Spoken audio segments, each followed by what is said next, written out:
अस्सलाम वालेकुम guys, it's me वैसन सारी उम्मीद है सब ख्याल होंगे। तो भाईजान S1 का Vivo V15 का भाई 8256 में स्टॉक आ गया है। 10-10 कंडीशन में है, स्क्रैचलेस कंडीशन में है भाईजान। तो आपको दिखाते हैं कि सारा स्टॉक भाईजान अभी पहुंचा है और अभी आप अपने भाइयों के साथ मैं शेयर कर रहा हूँ। क्वालिटी स्टॉक है भाईजान, सारे मॉडल्स अवेलेबल हैं V15 और S1 8256 में भाईजान, सारे कलर्स अवेलेबल हैं। बहुत अच्छा स्टॉक है, आपको भाई दिखाता हूँ। ये चेक करें सबसे पहले भाईजान, V15 बहुत ही अच्छी क्वालिटी में है और 10-10 है, स्क्रैचलेस है, ठीक है। ये देखिए जी, इसका पॉपअप कैमरा है।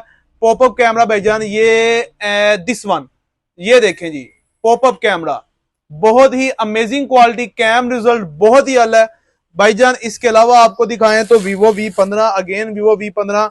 इसके अलावा भाईजान S1 जो कि बहुत ही फेवरेट कलर है सबका भाईजान, स्टॉक आ गया है बहुत ही अमेजिंग क्वालिटी में। ओरिजिनल पैनल स्टॉक है, क्वालिटी स्टॉक है भाईजान।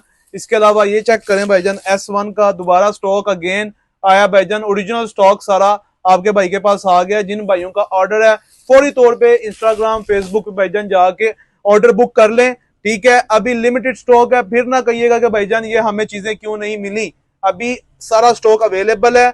जिन भाइयों को चाहिए फेसबुक पे इंस्टाग्राम पे जाके अभी अपना ऑर्डर बुक कर लें। बहुत ही अमेजिंग क्वालिटी स्टॉक है, check this one, amazing quality. इसी वीडियो को यही